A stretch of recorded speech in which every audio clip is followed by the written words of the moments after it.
Hey, everybody out there, this is Stan Scott, And this is Scott K. and this is the third episode of the Foggy Bottom Line podcast. Today, because we just came out of the Labor Day weekend, Scott and I are going to talk a little bit about some labor issues, specifically the idea that labor wages for workers have not kept up with productivity. By that I mean productivity, GDP growth is rising at a certain level, but wages are not keeping up. So the economic idea that wages should automatically sort of track with productivity growth, that is, as workers get more productive, they should be paid more. That should mean an increase in wages. This isn't happening. So we're going to talk a little bit about that and why that's happening. You got some initial thoughts on that, Scott? Yeah, well, it seems to me, and I'm not an economist, and I often make fun of economists, but it seems that if people are being more efficient, then companies are making more money, and a larger percentage of that is staying with the company and not going to the workers who actually create that productivity. So the benefits of increased productivity are being kept at the corporate level rather than shared with individuals. At least that's how I, in my non-economist perspective, take a look at the phenomena. And it seems to violate just some of the basic rules of fairness that I Right. think people embrace. That, hey, if I'm making you more money, you should be able to share that. It's only fair that you share more of that with me. Just to kind of put it on a very individual level. Well, it's easy to make fun of economists. Everyone knows the old joke about the economist stranded on the desert island with a bunch of cans of food, and one of them says, "Well, if we assume a can opener, and this is they don't have a can opener, so they can't get at the food." But Yeah. this is the thing about economics as a science, which it really isn't. It's very subjective. But the thing about economics is that you have to make certain assumptions. And one of the key assumptions a lot of economists make, and political scientists are guilty of this as well, is they assume a kind of rationality that doesn't really exist in the real world, right? So a rational employer might pass along some of that productivity growth to the workers in the form of higher wages. But there, in fact, there's a very very good book about the problems with rational choice theory, the idea that we're all perfectly rational and we'll behave that way because we don't. But I'm going to bring up a chart real quick that we can talk about very briefly, and then extend this discussion. And you can see on this chart, this definitely tracks. You can see the upper line is productivity growth, the lower one is wage growth, and you can see that the productivity growth is pretty steadily going up. And there's a couple of glitches. 2008, you can see that one. You can see COVID, uh, but the wage growth is kind of flatlined. And this all started right around the late 70s. Actually about 1972, but it started really getting worse right around 1980. And you can see the correlation here, Scott, with the changes in the regulatory regimes when Ronald Reagan became president in 1980. Starting with the firing of all the air traffic control workers, changes in labor policy, changes in antitrust policy, and so what do you think? I mean, let's talk a little bit about what we think the causes of this might be, Yeah. because, and honestly, I don't know if either one of us has a solution for this. That a way we can fix it, then a switch we can flip. But if we can Yeah. understand the causes, maybe we can talk about how to get at that. So, what do you think about some of the causes here? Well, as I look at the chart and see where the divergence occurs around roughly around 1980, you and I were just young guys getting into the uh, job market and entering into the Right. economy. And I think back about a lot of the things that were going on at that period of time. Uh, uh, you talked about air traffic controllers and the union busting by the Reagan administration. that really kind of started the beginning of a decline of union membership across the country. Uh, Airlines used to be regulated, so did the trucking industry. The truckers used to have to stop all the time and show their books and all that kind of stuff. We don't, Reagan deregulated that. Um, so I'm not sure what the correlation or if there's any causation, but it correlates in time, a period of time where government took a step back and just said, we're Right. going to let the market forces take care of things. And for the last 50 years, almost, that's where we've been. And we see this divergence here between productivity and wages increasing. If we had another chart, I'm sure we could show how the gap between the rich and the poor follows the same curve, maybe even a little bit more steeply. But I think that there is some kind of correlation between the deregulation that Reagan introduced in the early 80s and what we're seeing nowadays and perceiving as inherently unfair. Older guys like us, we have a little bit of perspective, and we can see it wasn't always this way. I think a lot of the younger folks think that the system has always been rigged against them, or they feel the system's being rigged against them now, and they think it's always been that way. So it kind of introduces a sense of hopelessness that we can't fix anything. But I think going back and having discussions like this about what was it like before might give us some Right. insight as to what we can do going forward. Well, one of the things I remember from that time, I enlisted in the Army in 1982, in part because the economy was a mess, and we were just coming out of stagflation, and you see me on other social media talking about stagflation in the 70s, and how I believe that the tariffs and the attacks on immigrant labor are going to cause a similar kind of supply shock that the OPEC embargo did in the 70s. And it could lead to further stagflation. But one of the things that happened coming out of that stagflation period in the, between 1973, 74, and about 79, 80, and honestly, stagflation might be one of the main reasons Reagan was able to win and deny Carter a second term, because that economic problem was a very difficult one to solve. And one of the solutions they ended up coming up with was basically very painful for workers, because the political leaders, elected officials, began to focus more on fighting inflation and keeping inflation down, and accepted higher unemployment rates in order to keep inflation down, right? Because if everyone's working, then now it's harder for businesses to find workers, so they have to pay more. And if everyone's working, they're spending more money, so that tends to drive inflation up. But if you tolerate higher unemployment in order to fight inflation, now you've got a larger number of workers competing for the same number of jobs, and businesses don't have to pay as much. So you think that might be part of the problem here, part of the cause? I do, but I think there's a lot of different variables because as we've been talking, I was thinking back in that era of time. One of the things we wanted to do, everybody wanted, was cheaper prices. Not just to stop inflation, the growth of prices, but we wanted things to be cheaper. Again, Reaganomics comes in and free trade. We lowered the trade barriers with other countries, and notably, I remember big debates about Japanese steel. Right.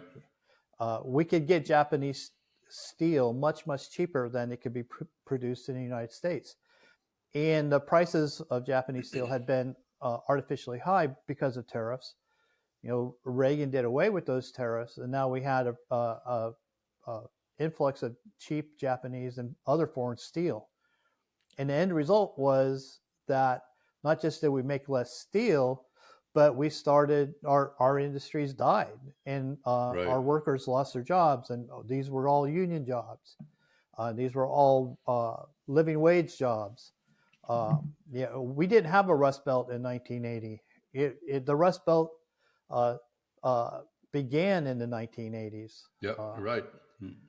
So I think a lot of these things are all intertwined. I think they all kind of have an impact on what we're seeing now. Uh, and now that our kids are the same age as we were back in the day when this was all starting. Right. And to me, if you look at this chart and you think about this in general terms, one thing that seems pretty obvious to me is that for some reason, and this may have something to do with the decline of unions, as because most unions were based in the manufacturing industry. Right. That's where they started, was these very difficult jobs, making steel, making cars, making stuff in dangerous factories, long hours, working on Saturdays. And, workers got together and said, wait a minute, we should have 2 days off a week. We should have an 8-hour day instead of a 12-hour day, 40-hour weeks. You need to pay us more because you're capturing all of the gains from our productivity. But this disconnect seems to me to demonstrate an increase in the power of businesses and corporations over workers, right? Right. Because workers no longer have the power to say, wait a minute, we're not going to do that unless you pay us more.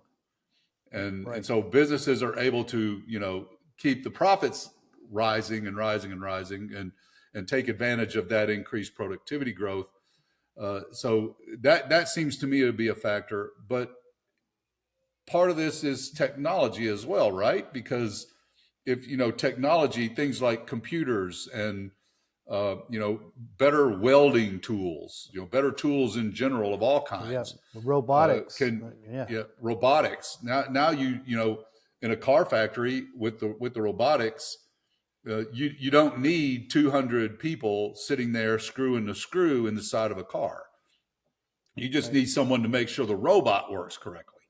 Right? And you don't need 200 people to do that. Now, part of this is a shift in jobs, right? So it's not a tedious, assembly line job where you're screwing the screw in the back of a washing machine. Someone has to write the software for the robot, and someone has to build the robot, and engineers have to design the robot.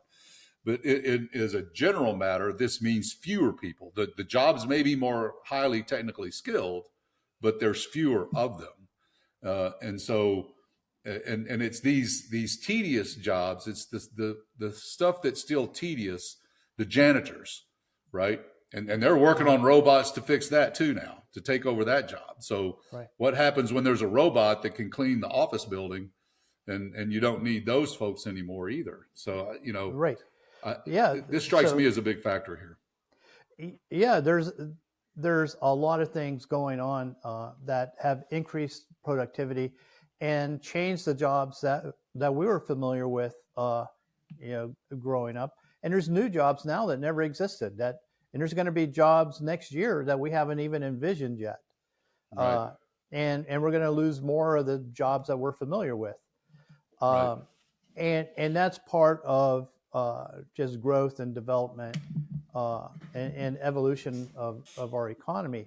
But I think where the disconnect or the rub comes in is as we're going through this changing of jobs and increasing productivity, the people that are benefiting from the increases in productivity are cutting the pie of the benefits in a way that favors them even more extremely. And those that contribute to the productivity, that are still in the workforce, the portion of the pie, the profits resulting from increased productivity, are being denied them. Right. And I think there's this economic cycle of where jobs go away and new jobs are created, and things are automated, and we get these big increases in productivity. And as workers have to just come to terms with the reality that they may have to change careers in the middle of their working life and develop new skills. All of that is painful and inconvenient, but is bearable if everyone is bearing the benefits that are created because of that. The benefits of productivity are being withheld from those that are bearing the costs of increased productivity, as shown by the chart, right, of increased wages.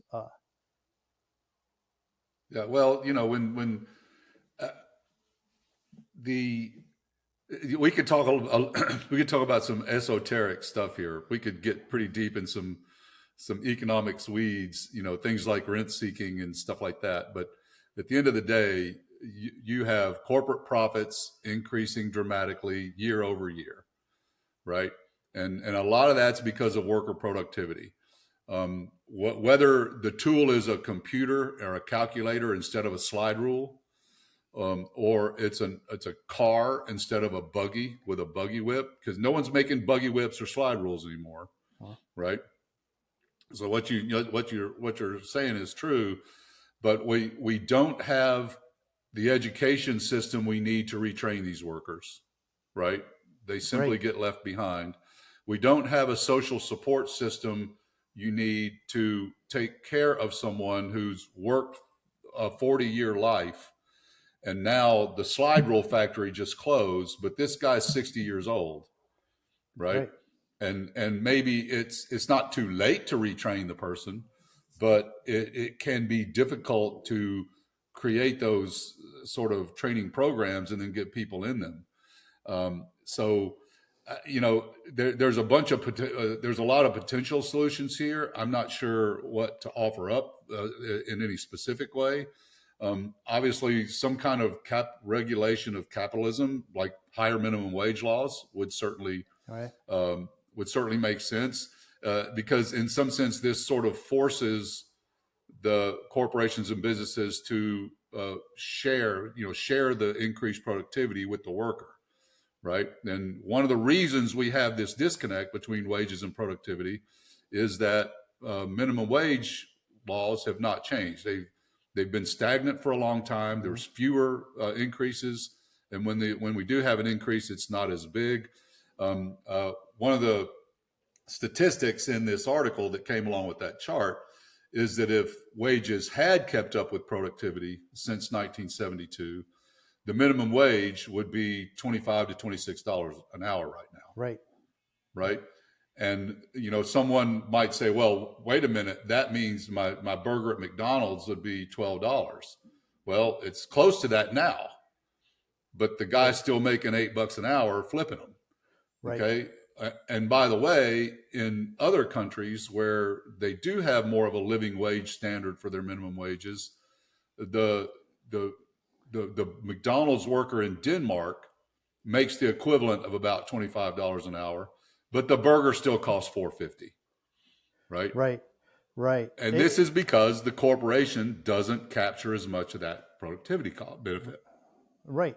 So the question is what do we do about this, or what does government itself do? Well, and like you and I were talking earlier, and you mentioned that thinking about this in terms of what government can do is maybe the wrong way to think about it. Obviously, elected officials, like you're campaigning to become one, and people like Abigail Spanberger, if she becomes governor, or Congress people, senators, the president himself or herself, elected officials need to think more carefully and be more thoughtful about what kinds of regulations will sort of cleave this divide a little bit and help workers keep up a little more. We don't want to destroy corporations. We don't want to destroy the ability of businesses to make money, but they should share some of that these productivity gains with the people who generate them. And so, Right. but I think it's a cultural thing too. Right. Right. So I have a few thoughts on this topic. What a shocker! Yeah. As we look at some of these problems that face our country, we're talking about specifically wages and economics right now, but in a general sense that applies to across the board, is there's a left-leaning orthodoxy about how to solve problems, and this is the way you do it. And then there's a right-leaning orthodoxy that says, no, this is how you solve problems. An example is, let's talk about the minimum wage. The right says, no, the minimum wage is not a good thing. People should be paid what the market should control. Small businesses will suffer and go out of business, and they'll hire fewer people and all that. So that's the orthodoxy on the right. The orthodoxy on the left is wages have to go up. The minimum wage has to go up, and we pick a number and we say that's the number. And it doesn't matter what industry, it doesn't matter what skill level, it doesn't matter the type of job. It's got to be $15 an hour right now. And there's merit to both of those. But what we need to solve these kinds of sticky problems that this is just representative of is we need leaders who are analytical, who are thoughtful, who can step outside the orthodoxy and try to find solutions for what works actually on the ground to solve the problem, and to be willing to experiment. And maybe the first solution isn't the best one. So you refine it. So the pitfall that that leaders from both parties kind of fall into sometimes is we passed the law, we fixed it, and now we're done and we're going to move on to something else. Right. When in business, you don't do things that way. You circle back around, you say, is this solution that we implemented, is it working? Do we need to make adjustments? Where do we need to make adjustments? So we need leaders that are willing to step outside the orthodoxy, who have the tools and ability to analyze and think things through, and are committed to continuously improving the solution and not just saying, there we go, we're done and we're moving on. Right. And that's the type of candidate that I am, and it's the type of elected official I want to be. But I think it's the type of elected official that voters, regardless where they're at, should be looking for. It should be an expectation that leaders genuinely try to solve problems rather than impose pre-packaged orthodox solutions onto the problem. Well, I think you're bringing up a good point with respect to resolving some of these sticky issues, and that is candidates for public office tend to approach these things in terms of this is the solution, right? The solution that I have for this wage disparity is to just increase the minimum wage. And I think you make a very intriguing point when you suggested that it may be counterproductive to think about this in terms of one single minimum wage across industries or across industrial sectors or across jobs, because I can imagine a minimum wage. I can imagine a situation where a minimum wage for a 16-year-old high school kid in their first job as a cook in a pizza place or flipping burgers, whatever, that minimum wage might be lower than the minimum wage for a call center worker who's doing this full time. It's an adult, it's a full-time worker with a family, and maybe that minimum wage ought to be a little bit higher, right? So that's an interesting concept that we may want to explore later, down the road in this podcast series. I think that what I wanted to mention is, and what you're talking about is, we need thoughtful leaders who will approach problems instead of coming in with a solution that we're going to implement and then say we're done and move on to the next thing. We need an approach to problems that's more thoughtful and analytical. And okay, what's really going on here, and what's the best approach to do this, to fix this in an incremental way, right? Where we can adjust fire if things don't, if we see unintended consequences we didn't foresee. And this is, I've talked to you enough to know that this is the kind of candidate you are. And this is the kind of candidate, the Spambergers of the world are. But I think we should also think about this in terms of sort of a normative thought process, right? Because, just real quick, norms, a norm is something that we all sort of agree on, right? So murder Right. is bad, is a pretty big norm. Okay. Stealing is bad, is a pretty big norm. And in some sense, you can start with the 10 Commandments to get yourself a pretty solid starting point for a set of norms. And what these are is shared understandings about what right looks like, right? We Right. agree that killing people in most circumstances is a bad thing and we shouldn't do it, right? So this raises some cultural questions, right? And how do we shift from a cultural place as a society in the United States in the late 30s and early 40s, where we worked together. We worked together to start solving the depression, and there was some pushback, especially among Yeah. corporations and wealthy people and big businesses. And then we really worked together to fight fascism in World War II, right? And then we worked together some more in the 50s to help Europe rebuild, with the Marshall Plan. That this was a foreign aid program that was massive. It's hard to overstate how massive this was. The Sorry, I had an interruption there.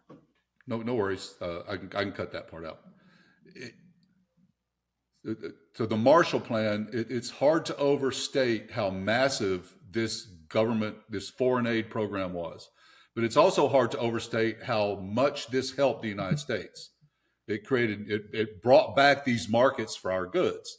And so for decades, we were the strongest economic power in the world because of the Marshall Plan in large part, right? So now since the 80s, and here we get back to this, it seems to be 1980 is sort of a rough inflection point here for a lot of reasons. And we can talk about some other things that started to happen in the 80s that affected all this in future episodes.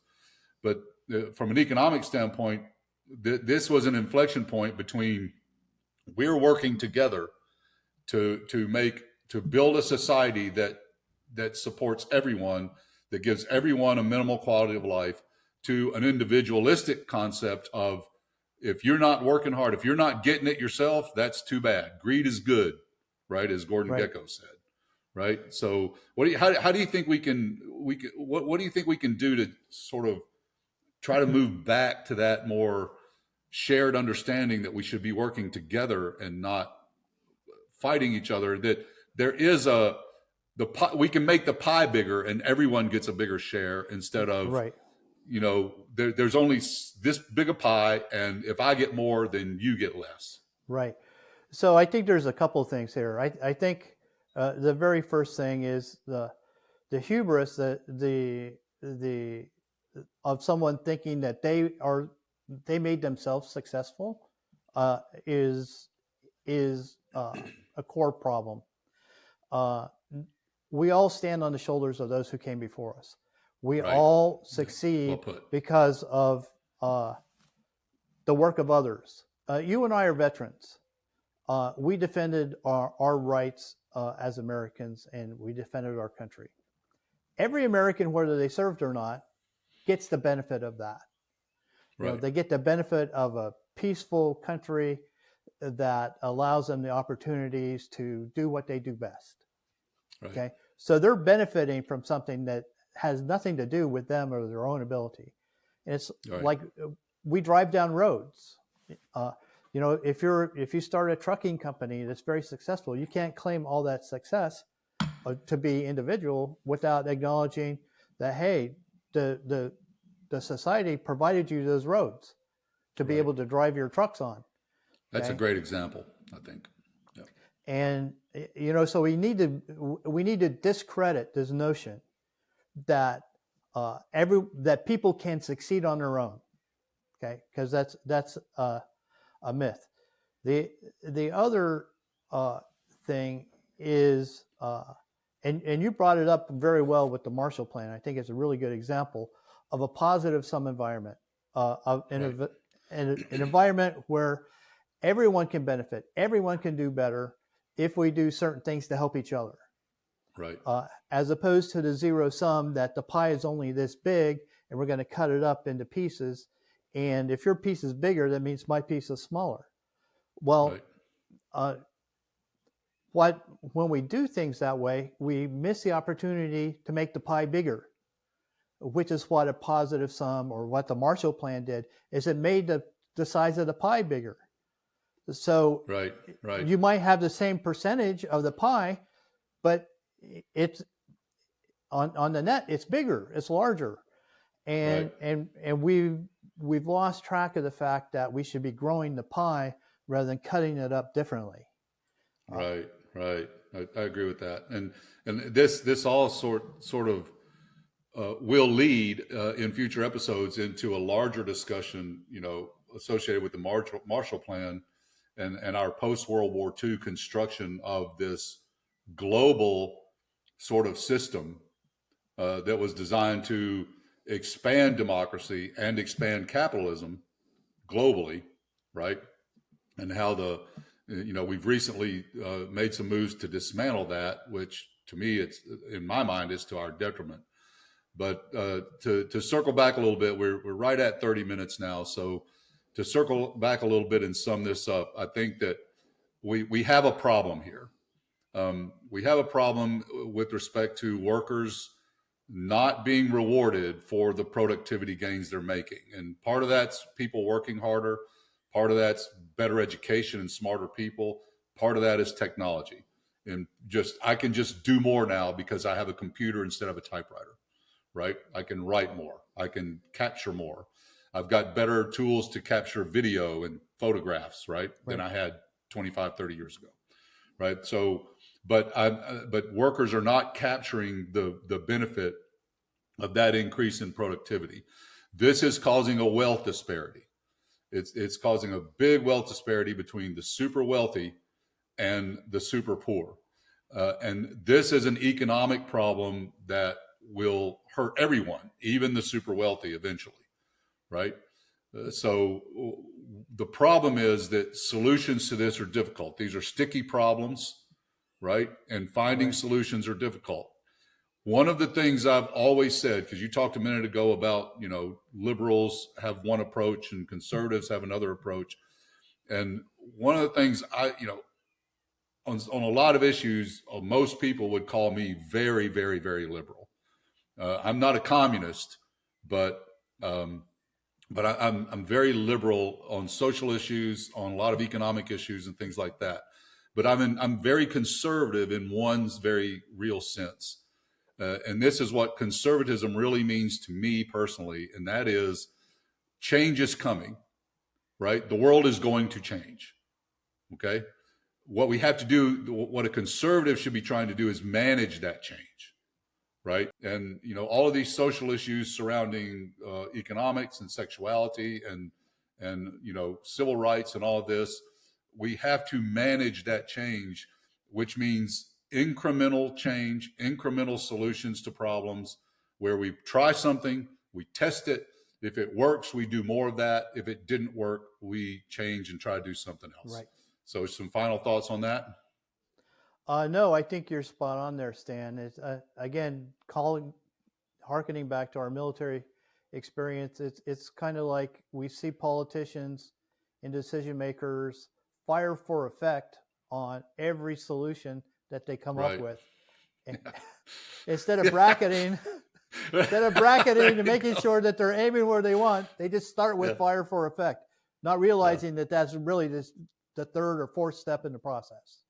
Well, and in some ways, to go back to build on your little military thing, when I was a tank commander or platoon sergeant in armor back in the 80s and 90s, we had to bracket, right? I had a paper map in front of me. I'm getting a grid coordinate from the map, and I had to bracket, and I had to watch it fall, and I had to adjust fire on the fly there. Now technology will let me shoot a laser beam at what I want to hit and get pretty much an exact target, and not just a target that I can then send to the artillery guy. I hit that laser beam, it goes in a computer, I press a button, and the artilleryman has the coordinate he needs to hit. So he shoots and thinks he's got a target, but what if the target moved while all that was happening, right? So these targets move is the point, and we have to be ready to move along with them, I think. Right. Absolutely. So, Hey, Right. Stan, Well, it's been great having this conversation again with you. I always enjoy being able to talk about the serious issues of the day and to be able to roll some of the perspectives and experience we've had as fellow veterans. well, I appreciate you joining me. This is a sort of an interesting project for both of us. I appreciate you stepping up to help me with this. I'm happy to support your campaign, of course. And all folks, if you would like to see more, you can see us on social media. FoggyBottomline.com is the blog. You can see Scott on his campaign website at scottkforva.com. That's Scott K, the number 4, va.com. We're on Facebook. You can find us at Foggy Bottom Line, at Scott K, at Elect Scott K, right? Right. On Facebook. And we're going to keep doing this. We'll have another episode next week. We're going to try to do one of these a week. And keep an eye out for short videos from the two of us, both together and separately, on different social media platforms. And we will be back with episode 4 next week. And keep an eye out. These things are difficult. And Scott, I really appreciate you stepping in to help me with this, get this launched. And it's a moving target. It's a living document. We're going to get the production values better. We're going to raise a bunch of issues. We're going to talk about complicated stuff, and we're going to talk about controversial things too, because these conversations need to be had in the age we're in. So 21st century and all that. So Right. Thank you, Scott. Appreciate you. And we'll talk again next week. And carry on. Carry on. It's the officer in you, right? Yeah. Peace, brother. Bye-bye. Bye.